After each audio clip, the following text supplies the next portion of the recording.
श्री गणेशाय नमो नमः। सरस्वती नमस्तुभ्यं वरदे कामरूपिणी विद्यारंभम करिष्यामि सिद्धिर्भवतु मे सदा।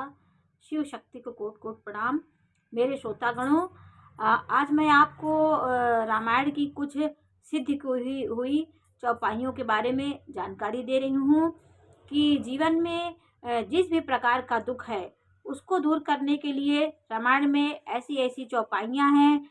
यदि आप आपको नौकरी से परेशान है, पुत्र प्राप्ति के लिए, शारीरिक कष्ट, मानसिक कष्ट, जो भी आपको कष्ट हो, उसके लिए इतनी अमूल्य चौपाइयाँ रामचरितमानस में सिद्ध की हुई चौपाइयाँ हैं कि उसका आप जाप करेंगे, उसको आप उसका स्मरण करेंगे, उसका सुमिरन करेंगे तो आपका वो कष्ट जरूर दूर होगा।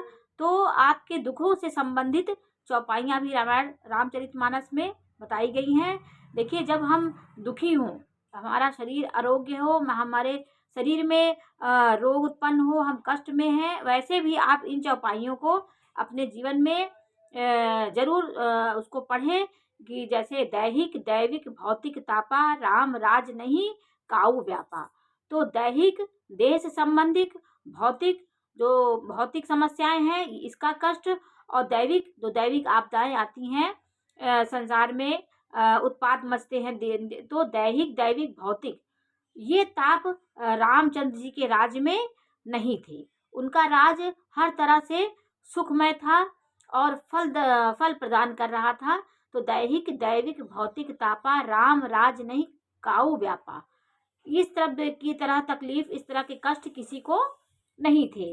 और रामचरितमानस में एक जैसे किसी को पुत्र की प्राप्ति की दिक्कत है, बच्चे नहीं हो रहे हैं, तो आपके कष्ट को करने के लिए माता कौशल्या मगन है रामचंद्र जी को खिला रही हैं।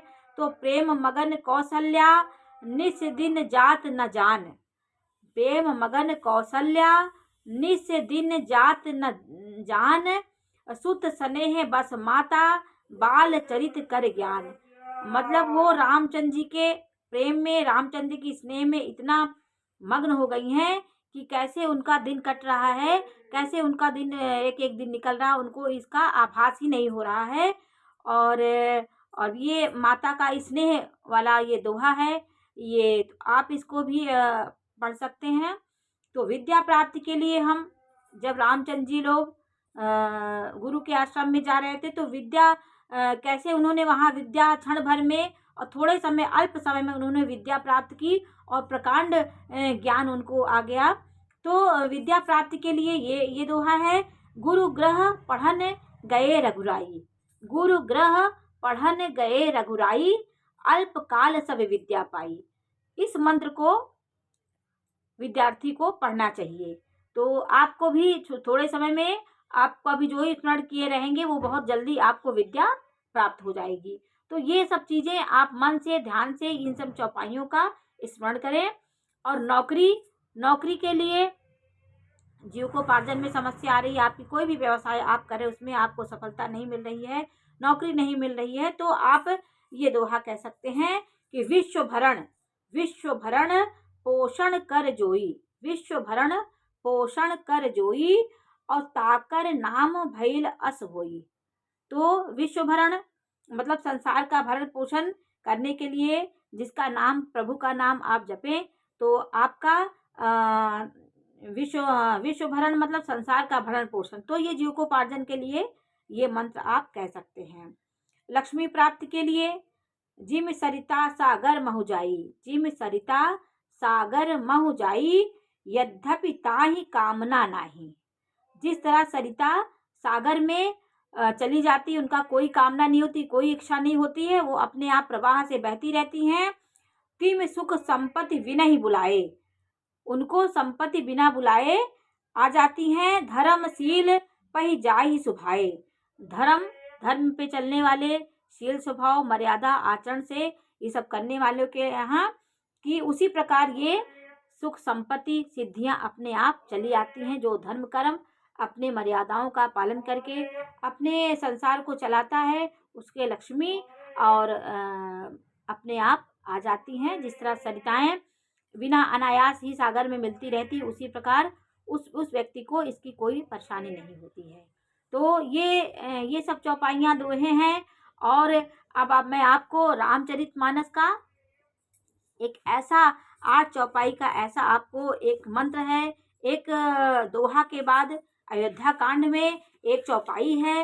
वो दोहा के बाद आप जैसे अयोध्या कांड आप खोलेंगे तो आपको सबसे पहले एक श्री गुरु चरण सरोज रज ये दोहा मिलेगा।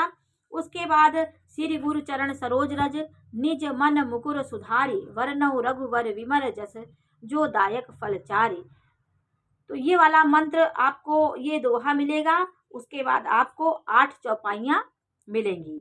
जब ते राम ब्याही घर आए नित नौ मंगल मोद बताए भुवन 4 10 भूधर भारी सुकृत मेघ बरसई सुखवारी रिधि सिधि संपत्ति नदी सुहाही उमगी अवध अम्बुद कहूँ आई मुनि जन पुर नर नारी सुजाति सुचि अमोल सुंदर सब भांति कही न जाई कछु नगर विभूति जनु एतनीय विरंच कर तूती सब विधि सब पुर लोग सुखारी रामचंद्र मुख चंद्र निहारी मुदित मातु सब सखी सहेली फलित विलोकी मनोरथ बेली राम रूप गुण शील स्वभाव प्रमुदित होहि देख सुनराऊ।